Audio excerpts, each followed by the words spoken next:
So today we'll be continuing to take a look at a scenario where civilization starts over. In the last episode we saw more fragmentation throughout the world with a new Indian state over in here. The Central Asian team had to split another piece of land. Also we had the unfortunate breakup of Algeria, but a pretty peaceful split. And also we saw some new nations over here in Russia. But this episode will have even more of this, and let's waste no time and get straight into this video. First of all, going over to Porazia, they are fairly unstable. In fact, like many of their neighbors in many of the countries in this era, they are very unstable, and basically there's a very big ethnic split around the middle of their nation, so they will collapse and split into two new states. This is how the country will get split. First of all, we'll have here in the east of the nation, we'll have this purplish state being formed in here, and in the west we'll have this greenish state being formed in here, taking the capital of the former state, and this is how the state will be split like. The capital of the new Pakistani state will be around in here, and that's it. We now have completed the split of this nation, which now no longer exists. But we aren't gonna go far because Persia is once again getting very unstable. It seems like really they can't figure out the stability in their state, and we'll see this leading to a pretty bad rebellion happening over in here. First of all, we'll have the rebellion pop around here in the north. It's a goldish state in here. Quickly it will connect up with the Lime team, and from here proceed to take a lot of land from Persia, as now it also connects with the ocean. It will trap these Indian divisions up here in the north, which will get wiped out pretty quickly, and now starting to go down south. But around here Persia finally mobilizes and starts to push the state over in here, as this is more of an anarchist state. They are not very well commanded. They don't really have a very stable government, but the group is pretty determined to get its independence, so they'll manage to make a pretty big encirclement over in here, which will wipe out all these Persian divisions. And when they keep going down south, it is here that Persia's government essentially gets forced to make a peace treaty with this group, and will have the group getting its independence. And the new Indian state will pop out over in here, and it will gain its independence from Persia. And as for its capital, it will not be that far to where they have began, and it will be around in here. And now we once again see a new state, and now Persia is very weakened, and now they are for sure no longer in the strongest nations in the world. And for the final event into the Indian subcontinent, we'll go to the Sri Lankan state, and this is not gonna last either. We are gonna have some rebellions pop here in the north and start to invade over in the state. They'll kinda make a march down south to their capital, which they succeed to take and force the government into surrender. For the peace treaty, we'll have the new state gain its independence over here in the northern province of Sri Lanka, and now Sri Lanka is way smaller and have just had to split this state out. And as for their capital, they will plop it up here into the northern tip of the Sri Lankan island, as that's where a pretty big major city is located. And now India is a lot more diverse and, to be honest, not as united as it used to be in previous episodes. Now going over into the Sahara, we have Kimrush being we have the nation of Kimrush here into the middle of the Sahara, being very, and I mean very, unstable. Recently we saw kind of their mini ally in here get wiped out, and something very similar is about to happen with them, as they are very unstable. Instability is going through the roof, and basically everyone rebels away. We'll have a lot of foreign tribes coming to here and break away from the state. They will kind of form their own mini tribes, and at one point we just have the entire state being dissolved, as here into this Saharan region, we pretty much see like 1,000 tribes coming to here, take power, and it's pretty gruesome. Basically, everyone is fighting over in here, but I really can't show this on the map because I need to have like 1,000 pixels of different colors. Now going to this light blue Russian state which broke away from Mantasia a while ago. Although this state broke away, they aren't very stable as well, and they'll end up having to release some land up here in the north. And we'll have them release some land over in here in the north with this province and this province, which will be newly created. And for the capital of this new country, will have their capital be around here into the middle of their nation. And now Russia is even more split, and now the relations between these states, you know, they are kind of mixed. Like before, Russia used to be very united, but now it's kind of whatever. But I mean, it's fine, I guess. At least it's more stable in a way. Yeah, doesn't matter. But guess what? In case you thought that the Russian region couldn't get more unstable, I'd like to say that you are very wrong, and because of this we are now gonna go to the Estonian nation, and they are seeing similar instability to basically everyone else, as most of these nations have already lost land and now it's their turn. Although they are one of the weaker nations in the world, this doesn't mean they are safe from splitting even more and becoming even weaker, as now we are gonna see this Estonian part break away, as this is more of a St. Petersburg nation, showed by the fact that their capital is in the territory of modern day Russia, and because of this we are gonna have the new state breakaway over in here in Estonia, including the 2 Estonian islands, and the transfer has been completed.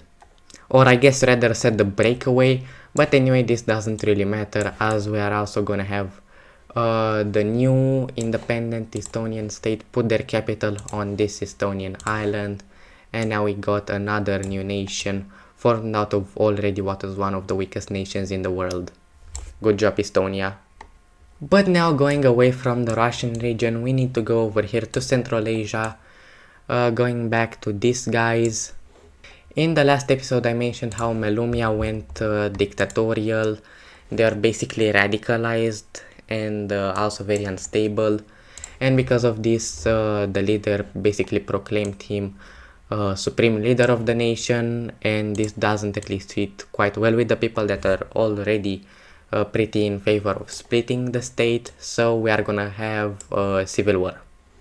These are the sides in the civil war, and we are now gonna turn on the province layer, and the 3 rebellious groups basically sign a treaty between each other saying like, hey, we ain't invading each other, we are all 3 gonna go and invade only the main government. They all agree to this, and then we see the civil war begin, as now group 1 will start to invade over in here into these lesser populated parts, getting supplies from their orange counterpart from the south, and they will do a pretty good advancement over in here through the parts that they wish to annex, but then they'll do something very bad for the main government as they connect up with the lake and basically separate the 2 parts of the nation in here.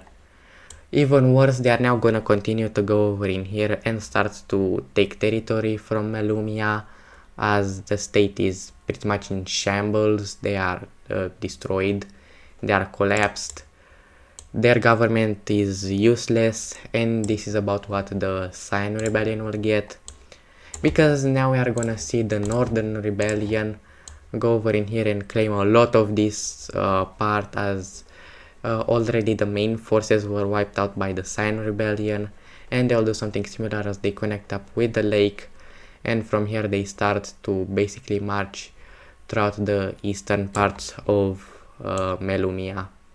Then there goes the 3rd rebellion, being kind of this brownish black rebellion, as they sweep across and basically blitz to the border of the Sign Rebellion, and then they kind of do also a connection with the lake, But then the rest of this part will go over to the Cyan Rebellion. No big deal for the Brown Rebellion, as also they were pretty much the ones who proposed the treaty that these three shouldn't attack each other but rather the main government. And this will be very beneficial for them as they will go up north and snag the capital, execute the leader, and from here the country will basically collapse, as now the Brown Rebellion goes over here and takes all of this land into kind of the southeast of the nation, and then the rest will get annexed by this Northern Rebellion, and let's say the division of Melumia. This is the peace treaty that the three rebellions draft between Melumia. First of all, we'll have the Cyan Rebellion taking all this land here in the south. Then in the north, we'll have the Northern Rebellion achieve its goal of, well, uniting the north of the state. And then the Southern Rebellion will take the rest, including the capital of the former nation. And interestingly enough, they keep their capital in here. As for the two other rebellions, the Cyan one puts their capital right here next to the lake, and similar enough, the same will happen to the Northern Rebellion, which will put it right here, and actually all the three capitals are in very close proximity to each other, which is quite scary, but not really when you consider that these states are still actually quite friendly. Now into the Central Asian team, these guys couldn't catch a break at all, and now this is gonna be the same as now we see a revolution pop out here in the south. The intentions of this group, which is still an oligarchy like the main government, surprisingly enough, but this oligarchy has way more support for the people, and they rebel in here in the south as they want to overthrow the government. Although still oligarchical, they are a better oligarchy and a better government, so they get the support of the people, and this is how they managed to take a lot of land here into the east of the nation. They basically consolidate all of this front, kind of storm up here to the north of the Orange State. They get successful enough to wipe out this group, and then they make a spearhead over to the capital of the Purple State. They take it, and with this they overthrow them and force them into surrender. In the peace treaty, the borders remain the same. They still keep their capital where the old one used to be, but the difference is that this is now a new government, a new oligarchy, and also on the map it's a new color, it has a new flag, and even a new name, but we'll have to wait until I update the layers. But now we are gonna go over to the Pokian Union, as something very huge and very bad is about to happen for them. A pretty historical event, and this is a very old country returning. And we'll have the rebellion of Makia. Now hold up, this is not at all the same state, kind of similar to what I said a few episodes ago about Lovia. This is not the same state, this is just a successor state to it. But at the end of the day, it's still a successor state, and it has the culture of the former state, as now they rebel away from the Pokian Union. They are never really pro-union, and now they break away. They go around in here and reclaim their island, and the Pokian Union is very shocked by this and pretty stunned, as they didn't see something as them having a rebellion in this area. They thought they assimilated it quite well, but apparently they didn't, and now they'll have to get up their army and fight this rebellion. Although this rebellion is very harsh and very cruel, the Pokian Union is still one of the strongest nations in the world, so they go in here and reclaim a major city, but here in kind of the, let's say, suburbs of the nation, where there's not a lot of people and not a lot of major cities. The gold team will be pretty successful with some pretty good war strategies to repel away the Pokian Union and liberate these territories, but it is around here that the front gets stalled out. And you know, the Pokian Union does get a lot of resources and supplies from Teria, and more especially from Aldicta, as they are helping them a lot. But you know, these resources are limited, and when they've been fighting with the Makian Rebellion for about 2 years. This is where their supplies finally ran out, as now the Machian rebellion will sweep across these lands and then make an encirclement of the major city. They capture it, they start to push around here, and this is when the Pokian Union will agree to peace with the rebellion and promise them their independence. And the peace treaty is an embarrassing one, as the Pokian Union will have to release all of the former territory of Machia. And again, mind you, even their color is different, so they are not the same state, but they are a successor state to it, and now they've broken away from the Pokian Union, which now had failed its only purpose. The former capital of Machia no longer exists, so they will put their capital into this major city, and now they got a capital. But this really doesn't matter, as this is still a very embarrassing defeat for them. And this is a huge win for them, as this is a huge win for Machia, as they regain their independence. But the Pokian Union, now after losing the war, will be looking for some allies, and they'll be lucky as they'll go over to Aldicta and sign an alliance with them. And we'll have the formation of the Circle Alliance between Aldicta and the Pokian Union, the two nations which have already lost land here in the Age of Fragmentation, will now put their forces together. They will join forces, become friendly with each other, and will form an alliance together to prevent stuff like this from happening again and to ensure each other's independence.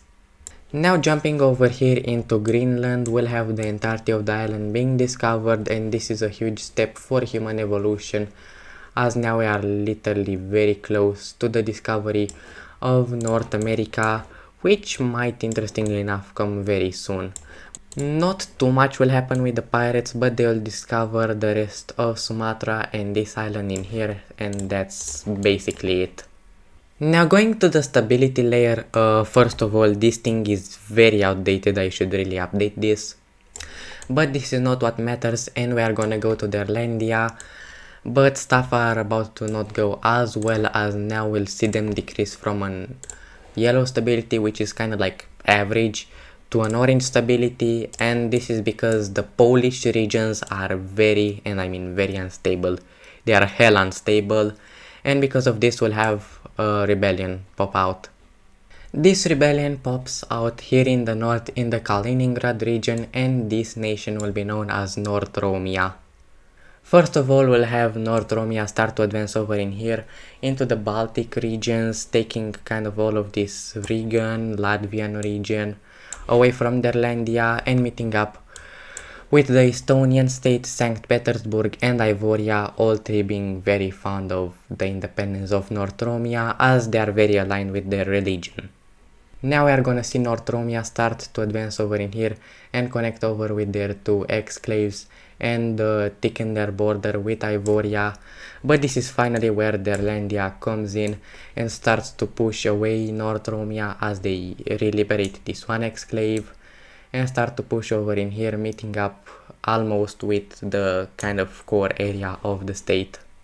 As now North Romian forces will march through the south and kind of punch the Derlandian divisions through here, and although Derlandia is successful in repelling these attacks and starting to advance into the core land of the North Romian rebellion, they'll now go through here from the north. Derlandia will sense this opportunity, and they will retreat a lot of their troops in here, which is a very smart move, as they didn't want to get encircled, and instead they will use these troops to push into here. But the damage is already basically done, as now basically everyone is supplying them. Everyone is supplying the North Romian rebellion, most especially over here into the Russian region, as I just said. And then they start what is meant to be a spearhead towards the German capital of Derlandia, but this is where the government is basically told by the people and by some high-ranking officials to basically surrender over to North Romia and grant them their independence, and this is what they do. So let's see the very big peace treaty. This is the peace treaty, and we have North Romia gaining its independence over here into the north of Poland to kind of the Baltic regions, and their capital will be right here into Kaliningrad. And Derlandia had for sure taken a hit from this war, as They were the second strongest nation in the world. They are very strong, don't get me wrong, but they had a bit too much instability in this region, and this led to the rebellion and to them losing this piece of land. Anyway, that'll do it for today's video. I hope you liked it, and I hope to see you in the next one.